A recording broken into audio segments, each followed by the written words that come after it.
Venezuela में अमेरिकी हमलों के बाद से अमेरिकी राष्ट्रपति डोनाल्ड ट्रंप ने पूरी दुनिया में भूचाल खड़ा कर दिया है। एक तरफ तो नॉर्थ अटलांटिक ओशियन में कब्जा जमाने की फिराक में अमेरिकी राष्ट्रपति डोनाल्ड ट्रंप के फैसलों ने पूरी दुनिया को विश्व युद्ध की तरफ धकेलते हुए सीधे रूस को चुनौती देकर के उसके कंटेनर शिप को निशाना बनाया गया। और इसके बाद अमेरिका ने एक दो नहीं बल्कि यूरोपियन यूनियन सहित अब पूरे देशों को चुनौती दे डाली है। इस वक्त अमेरिका ने ना तो मिडिल ईस्ट के देशों को छोड़ा है और ना ही ग्रीनलैंड पर कब्जा करने की अपनी फिराक। लेकिन इस पूरे घटनाक्रम के बीच में इस वक्त अमेरिका के फैसलों को लेकर के एक और बहुत बड़ी खबर, बिग ब्रेकिंग न्यूज निकल कर आ चुकी है। इन खबरों के बीच में अमेरिका की तरफ से लिया गया एक्शन वेनेजुएला के बाद दूसरा सबसे बड़ा एक्शन बताया जा रहा है, क्योंकि अमेरिका ने इस वक्त बहुत बड़ी एयर स्ट्राइक कर दी है। और अमेरिकी राष्ट्रपति डोनाल्ड ट्रंप ने इस एयर स्ट्राइक को अपने सबसे बड़ा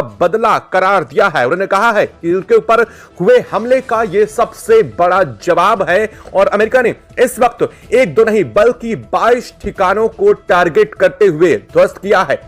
अमेरिका की तरफ से इसको लेकर के एक दो नहीं बल्कि अपने पूरे B-2 बॉम्बर की टोली के साथ फाइटर जेट की संख्या लगभग 50 के तकरीबन थी, जिसके बाद अमेरिका ने बहुत बड़ी एयर स्ट्राइक की है। इस एयर स्ट्राइक को लेकर के अमेरिका की तरफ से सेंट्रल कमांड ने बड़ी जानकारी देते हुए बताया है कि इसको लेकर के उन्होंने लगभग 50 टारगेट को निशाना बनाते हुए यहां पर टारगेटेड अटैक किए हैं। और इस अटैक में 22 टारगेट को पूरी तरीके से ध्वस्त कर दिया गया है। और इस हमले को लेकर के अमेरिका ने ऑपरेशन हॉक आई स्ट्राइक के अंतर्गत तहत यह सबसे बड़ा एक्शन बताया गया है। बता दें कि सेंट्रल कमांड ने बताया कि राष्ट्रपति डोनाल्ड ट्रंप के अचानक से लिए गए फैसले के बाद शनिवार को इन हमलों के निर्देश दिए गए, जिसके बाद बयान में यह कहा गया कि इस पूरे घटनाक्रम में इस क्षेत्र में लगातार बढ़ रहे तनाव और आतंकवादी घटनाओं को लेकर के जिस तरीके से टारगेटेड किया जा रहा था अमेरिका को, उसके बाद अमेरिका ने यह अपना पलटवार किया है। इस पूरे घटनाक्रम को लेकर के ट्रंप ने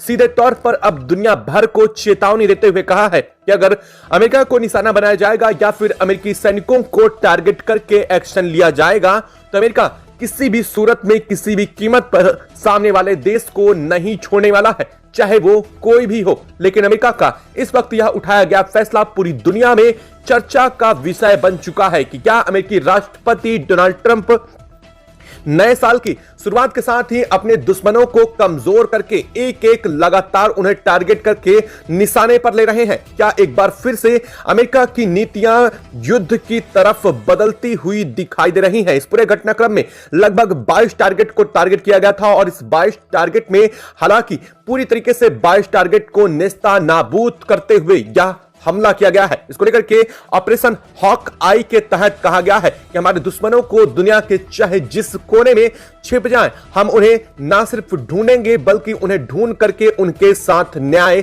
जरूर करेंगे। क्या है इस वक्त पूरी खबर, क्या पूरी अपडेट सामने रही है? इस पूरे घटनाक्रम के बीच में रूस की भी बहुत बड़ी प्रतिक्रिया सामने आ चुकी है। तो साथ ही साथ नॉर्थ अटलांटिक ओशन में भी दबाव की राजनीति एक बार बहुत तेजी से फिर से शुरू होती नजर आ रही थी। दुनिया भर को यह लग रहा था कि रूसी कंटेनरों को छोड़ने के बाद मामला शांत हो जाएगा, पूरा मामला स्थिर और निपटता हुआ नजर आएगा। लेकिन असल में अब यहां पर एक बार फिर पूरी दुनिया में तनाव का हालात और भी ज्यादा बदल रहे हैं। भाई इस पूरे घटनाक्रम के बीच में उत्तरी कोरिया के किम जोंग उन ने सीधे तौर पर अमेरिका को बहुत बड़ी धमकी दे दी है। और यहां तक कि किम जोंग उन की तरफ से अपने युद्धपोत की रवानगी की खबरें भी सामने आ रही हैं। क्या है पूरी अपडेट, क्या पूरी जानकारी है, बताएंगे आपको इस वीडियो में। तो चैनल पर बने रहें, वीडियो को लाइक और चैनल को अगर अभी तक आपने सब्सक्राइब नहीं किया है तो सबसे पहले चैनल को सब्सक्राइब कर लें और बेल आइकन को जरूर दबा लीजिएगा ताकि इससे जुड़ी खबर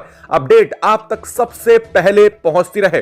दोस्तों, अमेरिकी राष्ट्रपति डोनाल्ड ट्रंप वेनेजुएला पर किए गए हमले के बाद से एक के बाद एक पूरी दुनिया को तनाव और लगातार दबाव में लाने की कोशिश में लगे हुए हैं। एक के बाद एक पूरी दुनिया को लेकर के उनके जारी किए जा रहे स्टेटमेंट और पूरी दुनिया भर के तमाम अलग अलग देशों को दी जा रही उनकी धमकियों ने पूरी दुनिया में हलचल ला दिया है। दुनिया भर के तमाम देश अनस्टेबल होते हुए नजर आ रहे हैं, तो वहीं कई देशों की अर्थव्यवस्था भी बुरी तरीके से डगमगा रही है।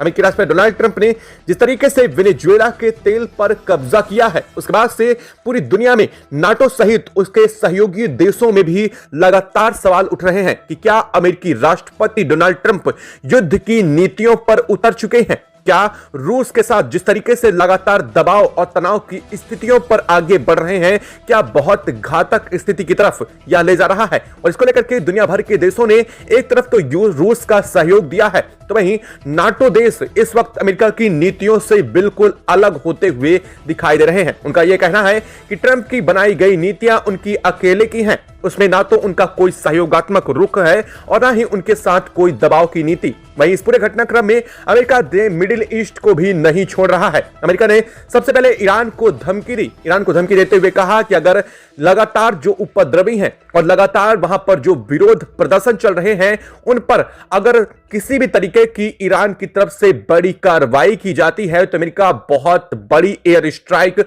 ईरान को करेगा, खामनेई के ठिकानों को टारगेट करेगा। लेकिन उससे पहले ही अमेरिका ने दूसरे टारगेट को अपने ध्वस्त कर दिया है। दरअसल इस वक्त जो खबर आ रही है, इस वक्त बहुत बड़ी अपडेट आ चुकी है। अमेरिका की तरफ से यह अब तक की सबसे बड़ी एयर स्ट्राइक कही जाए तो ये कम नहीं होने वाली है, क्योंकि अमेरिका ने एक दो नहीं बल्कि 50 ठिकानों को टारगेट करके इन 22 ठिकानों को ध्वस्त किया है। और इस 22 ठिकानों में सबसे ज्यादा टारगेटेड किए गए हैं ISIS के ठिकाने। और ये जो हमले किए गए हैं, अमेरिका की तरफ से बहुत बड़ा कमांड सेंटर को कंट्रोल के साथ उतारा गया है। और यहां पर अमेरिका के B-2 बॉम्बर के साथ अमेरिकी फाइटर जेट ने इन ठिकानों को ध्वस्त करते हुए अब तक का सबसे बड़ा एक्शन लिया है। बता दें कि इस पूरे घटनाक्रम के बीच में ISIS के खिलाफ अमेरिका की यह सबसे बड़ी जवाबी कार्रवाई रही है। आपको सबसे पहले यह जानना बेहद जरूरी है कि अमेरिका ने इन ठिकानों को टारगेट कैसे किया और किस तरीके से इन ठिकानों को टारगेट करते हुए यह अब तक का सबसे बड़ा हमला बताया जा रहा है सीरिया को लेकर के। दरअसल अमेरिका ने पूरी दुनिया को चुनौती दी, लेकिन हमले अचानक से सीरिया के ऊपर किए गए हैं। और अमेरिका की तरफ से ये किए गए सीरिया पर जो जवाबी हमले हैं वो 13 दिसंबर में सीरिया के अंदर अमेरिकी सेना पर इस्लामिक स्टेट के घातक हमले के जवाब में किए गए हैं। बता दें कि सेंट्रल कमांड ने बताया है कि ट्रंप के निर्देश के बाद से उन्होंने आतंकवाद से लड़ने के लिए इस क्षेत्र में अचानक से अपनी स्टेटमेंट बढ़ाई और इस्लामिक स्टेट के आतंकवादियों ने 13 दिसंबर को जिस तरीके से सीरिया के अंदर अमेरिकी सेना के ठिकानों पर हमला किया था, इसमें 2 अमेरिकी नागरिक और अमेरिकी दुभाषी समेत 3 लोगों के मारे जाने की पुष्टि हुई थी। और उसके बाद से ही अमेरिका लगातार सीरिया के ऊपर निगरानी रख रहा था। सीरिया के ISIS के आतंकियों को कमांड सेंटर को पूरी तरीके से उस पर अपनी निगरानी रख रहा था। और अमेरिकी सेंट्रल ने अब जाकर के साफ संदेश दिया है कि अगर हमारे सैनिकों को नुकसान पहुंचाया गया है तो हम आपको कहीं से भी ढूंढकर निकालेंगे और दुनिया में कहीं भी मार देंगे। और यही इस वक्त साफ हो चुका है। दरअसल अमेरिका ने इस बार पूरी तरीके से जो स्ट्राइक हुई है अकेले नहीं बल्कि इसके साथ अमेरिका को जॉर्डन का सहयोग भी मिला था। बता दें कि ऑपरेशन में 35 से ज्यादा ठिकानों पर 90 से ज्यादा हथियार दागे गए। इस ऑपरेशन में 20 से ज्यादा विमानों को जो कि बॉम्बर विमान थे उन्होंने हिस्सा लिया और इसके साथ ही इसकी सुरक्षा हेतु ड्रोन्स के साथ और फाइटर जेट का इस्तेमाल किया गया। अमेरिका F-15A, A-10 और AC-130J MQ-9 ड्रोन और जॉर्डन के F-16 विमान पूरी तरीके से शामिल थे। अमेरिका का B-2 बॉम्बर इसमें सबसे हेड कमांडर के रूप में शामिल किया गया था।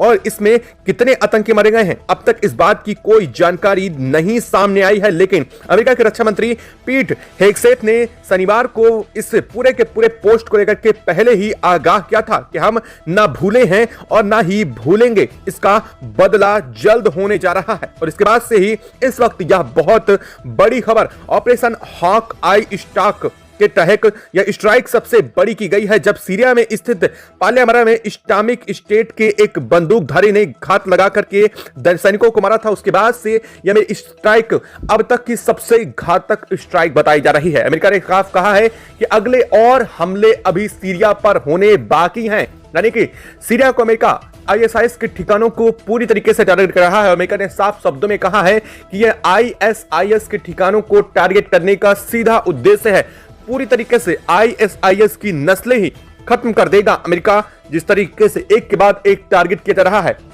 हालांकि आपको बता दें कि 31 दिसंबर के बाद से अमेरिका लगातार इस पर नजरें गड़ाए बैठा था। अमेरिका के ऊपर हमले को लेकर के अमेरिका चुप था, लेकिन लगा ये रहा था कि अमेरिका इस पर कोई बड़ा पलटवार करेगा, और आखिरकार इस वक्त वही खबर सामने आ चुकी है। तो वहीं इस वक्त इस सीरिया पर हुए अमेरिका की तरफ से किए गए स्ट्राइक की जहां पूरी दुनिया में चर्चा हो रही है, तो अमेरिका की नीतियों को लेकर के भी बड़ा सवाल उठ रहा है कि क्या अमेरिका जल्द ही अपनी नीतियां बदलने को उतारू हो चुका है, क्योंकि इस वक्त अब खबर ईरान को लेकर भी सामने आ चुकी है।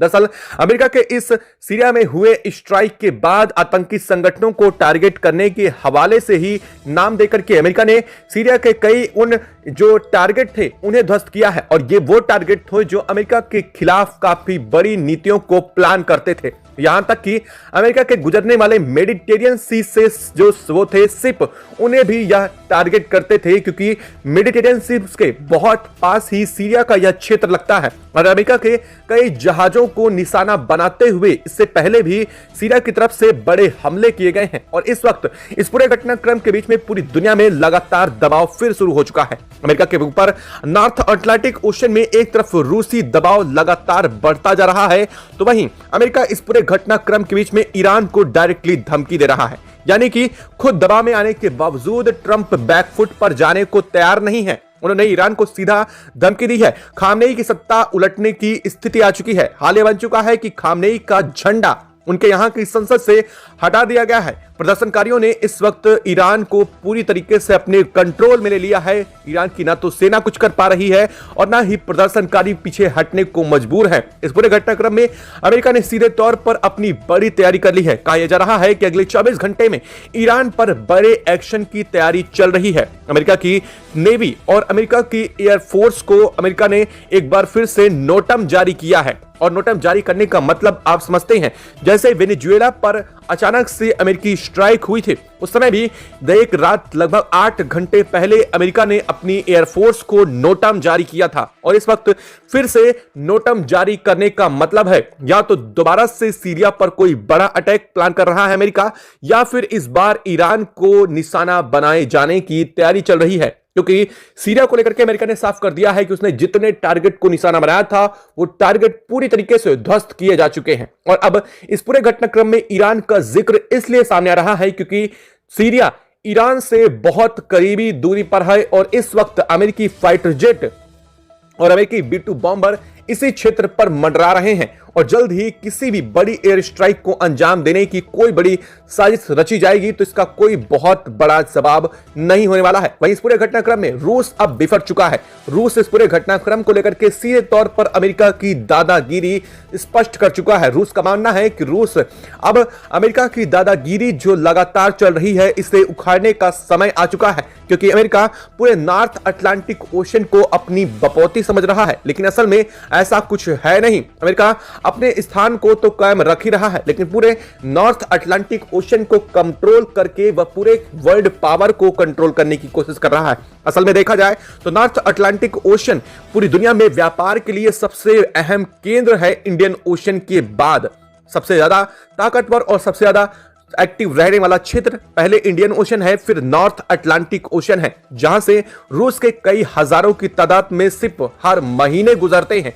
और इसलिए अमेरिका की तरफ से उठाया गया कदम रूस न सिर्फ पूरी दुनिया को चुनौती दे रहा है, और इस पूरे घटनाक्रम में भारत का जिक्र भी सामने आ चुका है। और इस भारत का जिक्र आ चुका है भारत और फ्रांस के बीच लगातार इस वक्त स्थितियों को लेकर के। दरअसल अमेरिका नाटो देशों को ही अब धमकी देना शुरू कर चुका है। अमेरिका की नीतियां ग्रीनलैंड को हथियाने के लिए उतर रही हैं, तो वहीं अब डेनमार्क ने साफ कर दिया है कि अब बात बोली से नहीं, अब बात गोली से होगी। अगर अमेरिका ग्रीनलैंड में घुसने की कोशिश करता है तो पहले डेनमार्क इस पर गोलियां चलाएगा और बात इसके बाद की जाएगी। और इस पूरे घटनाक्रम को लेकर के ट्रंप का भी लगातार पलटवार सामने आ रहा है। ट्रंप एक तरफ तो भारत के खिलाफ नीतियां बदलते नजर आ रहे हैं, तो वहीं भारत के पीठ पीछे भारत के छुरा घोंपने से बाज भी नहीं आ रहे हैं। एक तरफ तो उन्होंने कहा कि भारत को वेनेजुएला से अपने शिप को गुजारने में कोई परेशानी नहीं होगी। अमेरिका भारत को बल्कि वेनेजुएला से मिलने वाले तेल की सप्लाई बेहतर चालू रखेगा, और ना सिर्फ चालू रखेगा बल्कि भारत को और भी सस्ते दामों और कीमतों में वेनेजुएला से क्रूड ऑयल की सप्लाई जारी की जाएगी, बशर्ते भारत रूस के साथ की जाने वाली अपनी क्रूड ऑयल की सप्लाई में बड़ी कटौती कर ले। हालांकि अमेरिका का यही एक इरादा फिर से साफ झलकता नजर आ रहा है कि रूस को भारत से अलग थलग करके अमेरिका रूस को निशाना बनाए जाने की कोशिश में लगा पड़ा है। लेकिन अब इस पूरे घटनाक्रम के बीच में अमेरिका खुद फंसता हुआ तब नजर आ रहा है जब अमेरिका की आक्रामक नीतियां पूरी दुनिया को डरा रही हैं, तो पूरी दुनिया के तमाम देश अमेरिका के खिलाफ एकजुट भी होते नजर आ रहे हैं। क्या लगता है, अमेरिका को लेकर के नीतियां सही हैं? क्या अमेरिका के खिलाफ अब भारत और तमाम देशों को एकजुट होने का समय आ चुका है? कमेंट बॉक्स में लिख करके जरूर बताइएगा। साथ ही वीडियो को लाइक और चैनल को अगर अभी तक आपने सब्सक्राइब नहीं किया तो चैनल को सब्सक्राइब कर लें और बेल आइकन को जरूर दबा लीजिएगा। जय हिंद दोस्तों।